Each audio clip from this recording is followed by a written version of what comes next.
कहानियां जो छू जाती हैं दिलों को। हम लेकर आए हैं आपके लिए स्टोरी वाला सीजन 1 में आप सुन रहे हैं प्रेमचंद की श्रेष्ठ कहानियां। मैं हूं यथार्थ राजपूत और आज आपको सुनाने जा रहा हूं प्रेमचंद की कहानी पूस की रात। हल्कू ने आकर स्त्री से कहा, सहन आया है, लाओ जो रुपए रखे हैं उसे दे दूं, किसी तरह गला तो छूटे। मुन्नी झाड़ू लगा रही थी, पीछे फिरकर बोली, 3 ही तो रुपए हैं, दे दोगे तो कम्बल कहां से आएगा?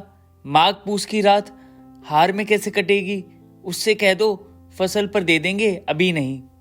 हल्कू एक क्षण के लिए अनिश्चित दशा में खड़ा रहा। पूस सिर पर आ गया। कम्बल के बिना हार में रात को वह किसी तरह नहीं जा सकता, मगर सैन मानेगा नहीं, घुड़कियां जमावेगा, गालियां देगा। बला से जाड़ों में मरेंगे, बला तो सिर से टल जाएगी।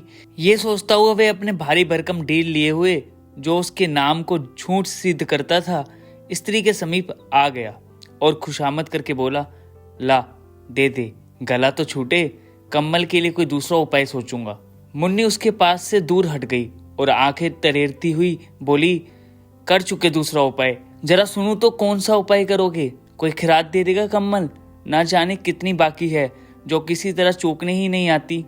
मैं कहती हूँ तुम क्यों नहीं खेती छोड़ देते, मर मर काम करो, उपज हो तो बाकी दे दो।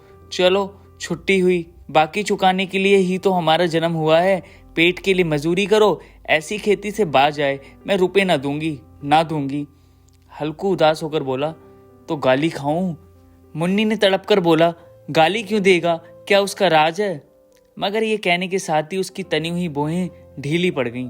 हल्कू के उस वाक्य में जो कठोर सत्य था, वे मानो एक भीषण जंतु की भांति उसे घूर रहा था। उसने जाकर आले पर से रुपए निकाले और लाकर हल्कू के हाथ पर रख दिए। फिर बोली, तुम छोड़ दो अब की से खेती, मजूरी में सुख से एक रोटी तो खाने को मिलेगी, किसी की धौंस तो न रहेगी। अच्छी खेती है, मजूरी करके लाओ, वह भी उसी को झोंक दो, उस पर धौंस। हल्कू ने रुपए ले लिए और इस तरह बाहर चला मानो अपना हिद्दे निकालकर देने जा रहा हो। उसने मजूरी से एक एक पैसा काट कपट कर 3 रुपए कम्बल के लिए जमा किए थे। वह आज निकले जा रहे थे। एक एक पग के साथ उसका मस्तक अपनी दीनता के भार से दबा जा रहा था। पूस की अंधेरी रात, आकाश पर तारे भी ठिठुरते हुए मालूम होते थे। हल्कू अपने खेत के किनारे ऊख के पत्तों की एक छतरी के नीचे बांस के खटोले पर अपनी पुरानी गाड़े की चादर ओढ़े पड़ा कांप रहा था। खाट के नीचे उसका संगी कुत्ता जबरा पेट में मुंह डाले सर्दी से कूं कूं कर रहा था। 2 में से एक को भी नींद न आती थी। हल्कू ने घुटनियों को गर्दन में चिपकाते हुए कहा, क्यों जबरा, जाड़ा लगता है? कहता तो था घर में पुआर पर लेट रहे, तो यहाँ क्या लेने आए थे? अब खाओ ठंड, मैं क्या करूं? जानते थे मैं यहाँ हलवा पूरी खाने आ रहा हूँ। दौड़ दौड़ आगे आगे चले आए, अब रो नानी के काम को। जबरा ने पड़े पड़े दुम हिलाई और अपनी कूं कूं को दीर्घ बनाता हुआ एक बार जमाई लेकर चुप हो गया। उसकी श्रान बुद्धि ने शायद ताड़ लिया, स्वामी को मेरी कूं कूं से नींद नहीं आ रही है। हल्कू ने हाथ निकालकर जबरा की ठंडी पीठ से लाते हुए कहा, कल से मत आना मेरे साथ, नहीं तो ठंडे हो जाओगे। ये रांड पछुआ न जाने कहाँ से बर्फ लिए आ रही है। उठूं फिर एक चिल्लम भरूं, किसी तरह रात तो कटे। 8 चिल्लम तो पी चुका। ये खेती का मजा है। और एक एक भगवान ऐसे पड़े हैं जिनके पास जाड़ा जाए तो गर्मी से घबराकर भागे। मोटे मोटे गद्दे, लिहाफ, कम्बल, मजाल जाड़े का गुजर हो जाए। तकदीर की खूबी, मजूरी हम करें, मजा दूसरे लूटें। हल्कू उठा, गड्ढे में से जरा सी आग निकालकर चिलम भरी। जबरा भी उठ बैठा। हल्कू ने चिलम पीते हुए कहा, पिएगा चिलम? जाड़ा तो क्या जाता है, जरा मन बदल जाता है। जबरा ने उसके मुंह की ओर प्रेम से छलकती हुई आंखों से देखा।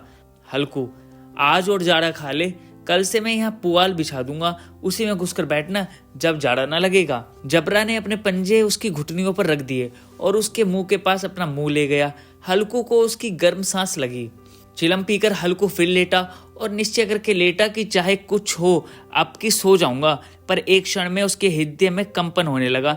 कभी इस करवट लेटता, कभी उस करवट, पर जाड़ा किसी पिशाच की भांति उसकी छाती को दबाए हुए था। जब किसी तरह ना रह गया तो उसने जबरा को धीरे से उठाया और उसका सिर को थपथपाकर उसे अपनी गोद में सुला लिया। कुत्ते की देह से जाने कैसे दुर्गंध आ रही थी, पर वह उसे अपनी गोद में चिपटाए हुए ऐसे सुख का अनुभव कर रहा था जो इधर महीनों से उसे ना मिला था। जबरा शायद ये समझ रहा था कि स्वर्ग यही है, और हल्कू की पवित्र आत्मा में तो उस कुत्ते के प्रति घृणा की गंध तक ना थी। अपने किसी अभिन्न मित्र या भाई को भी वह इतनी ही तत्परता से गले लगाता। वह अपनी दीनता से आहत न था जिसने आज उसे इस दशा में पहुंचा दिया। नहीं, इस अनोखी मैत्री ने जैसे उसकी आत्मा के सब द्वार खोल दिए थे और उनका एक अणु प्रकाश से चमक रहा था। सहसा जबरा ने किसी जानवर की आहट पाई। इस विशेष आत्मीयता ने उसमें एक नई स्फूर्ति पैदा कर दी थी जो हवा के ठंडे झोंकों को तुच्छ समझती थी। वह झपट कर उठा और छपरी से बाहर आकर भौंकने लगा। हल्कू ने उसे कई बार चुमकार कर बुलाया, पर वह उसके पास न आया। हार में चारों तरफ दौड़ दौड़कर भौंकता रहा। एक क्षण के लिए आ भी जाता तो तुरंत ही फिर दौड़ता। कर्तव्य उसके हृदय में अरमान की भांति ही उछल रहा था। 1 घंटा और गुजर गया। रात ने शीत की हवा से धधकाना शुरू किया। हल्कू उठ बैठा और दोनों घुटनों को छाती से मिलाकर सिर को उसमें छिपा लिया। फिर भी ठंड कम न हुई। ऐसा जान पड़ता था सारा रक्त जम गया। धमनियों में रक्त की जगह हिम बह रहा है। उसने झुककर आकाश की ओर देखा। अभी कितनी रात बाकी है। सप्तऋषि अभी आकाश में आधे भी नहीं चढ़े। ऊपर आ जाएंगे तब कहीं सवेरा होगा। अभी पहर से ऊपर रात है। हल्कू के खेत से कोई 1 गोली के टप्पे पर आर्मी का एक बाग था। पतझड़ शुरू हो गई थी। बाग में पत्तियों का ढेर लगा हुआ था। हल्कू ने सोचा चलकर पत्तियां बटोरूं और उन्हें जलाकर खूब तापूं। रात को कोई मुझे पत्तियां बटोरते देखे तो समझे कोई भूत है। कौन जाने कोई जानवर ही छिपा बैठा हो। मगर अब तो बैठे नहीं रह जाता। उसने पास के अरहर के खेत में जाकर कई पौधे उखाड़ लिए और उनका एक झाड़ू बनाकर हाथ में सुलगाता हुआ उपला लिए बगीचे की तरफ चला। जबरा ने उसे आते देखा तो पास आया और दुम हिलाने लगा। हल्कू ने कहा, अब तो नहीं रहा जाता जबरू, चलो बगीचे में पत्ते बटोर कर तापें। टाँठे हो जाएंगे तो फिर आकर सोएंगे। अभी तो बहुत रात है। जबरा ने कूं कूं करके सहमति प्रकट की और आगे आगे बगीचे की ओर चला। बगीचे में खूब अंधेरा छाया हुआ था और अंधकार में निर्दय पवन पत्तियों को कुचलता हुआ चला जाता था। वृक्षों से ओस की बूंदें टप टप नीचे टपक रही थीं। एकाएक एक झोंका मेहंदी के फूलों की खुशबू लिए हुए आया। हल्कू ने कहा, कैसी अच्छी महक आई जबरू, तुम्हारी नाक में भी तो सुगंध आ रही है। जबरा को कहीं जमीन पर एक हड्डी पड़ी मिल गई थी, उसे छिचोड़ रहा था। हल्कू ने आग जमीन पर रख दी और पत्तियां बटोरने लगा। जरा देर में पत्तियों का ढेर लग गया। हाथ ठिठुरते जाते थे, नंगे पांव गले जाते थे और वह पत्तियों का पाड़ खड़ा कर रहा था। इसी अलाव में वह ठंड को जलाकर भस्म कर देगा। थोड़ी देर में अलाव जल उठा। उसकी लो ऊपर वाले वृक्ष की पत्तियों को छू छू कर भागने लगी। उस अस्थिर प्रकाश में बगीचे के विशाल वृक्ष ऐसे मालूम होते थे मानो उस अथाह अंधकार को अपने सिरों पर संभालते हुए हों।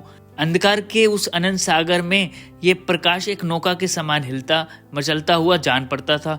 हल्कू अलाव के सामने बैठ आग ताप रहा था। एक क्षण में उसने दोहर उतारकर बगल में दबा ली, दोनों पांव फैला दिए, मानो ठंड को ललकार कर कह रहा हो, तेरे जी में जो आए सो कर। ठंड की असीम शक्ति पर विजय पाकर वह विजय गर्व को हृदय में छिपा न सकता था। उसने जबरा से कहा, क्यों जब्बर, अब ठंड नहीं लग रही है?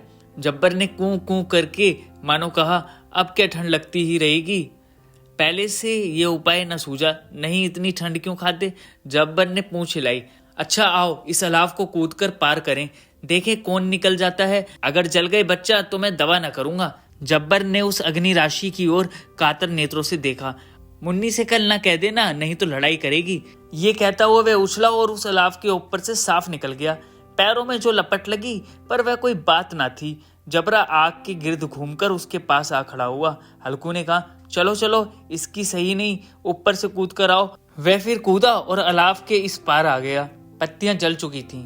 बगीचे में फिर अंधेरा छा गया था। राख के नीचे कुछ कुछ आग बाकी थी जो हवा का झोंका आ जाने पर जरा जाग उठती थी, पर एक क्षण में फिर आंखें बंद कर लेती थीं। हल्कू ने फिर चादर ओढ़ ली और गर्म राख के पास बैठा हुआ एक गीत गुनगुनाने लगा। उसके बदन में गर्मी आ गई थी, पर जो जो शीत बढ़ती जाती थी उसे आलस्य दबाए लेता था। जबरा जोर से भौंक कर खेत की ओर भागा। हल्कू को ऐसा मालूम हुआ कि जानवरों का एक झुंड खेत में आया है। शायद नीलगांव का झुंड था। उनके कूदने दौड़ने की आवाज साफ कान में आ रही थी। फिर ऐसा मालूम हुआ कि खेत में चर रही है। उनकी चबाने की आवाज चर चर सुनाई देने लगी। उसके दिल में कहा, नहीं, जबरा के होते कोई जानवर खेत में नहीं आ सकता। नोच ची डाले, मुझे भ्रम हो रहा है, कहाँ, अब तो कुछ नहीं सुनाई देता, मुझे भी कैसा धोखा हुआ। उसने जोर से आवाज लगाई, जबरा जबरा। जबरा भौंकता रहा, उसके पास ना आया। फिर खेत के चरे जाने की आहट मिली। अब वह अपने को धोखा न दे सका। उसे अपनी जगह से हिलना जहर लग रहा था।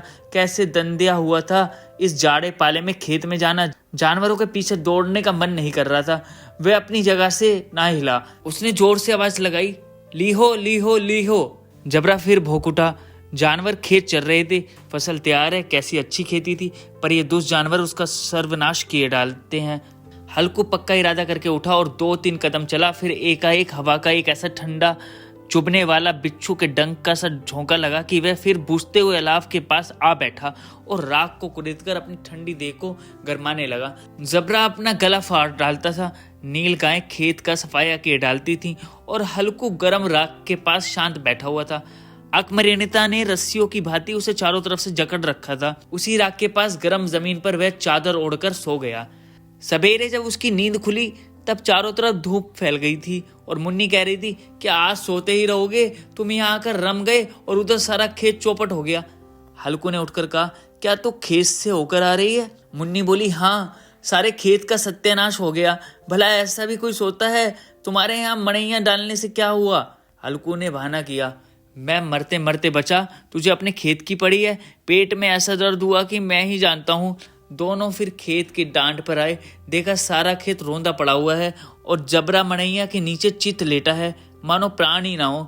दोनों खेत की दशा देख रहे थे। मुन्नी के मुख पर उदासी छाई थी, पर हल्कू प्रसन्न था।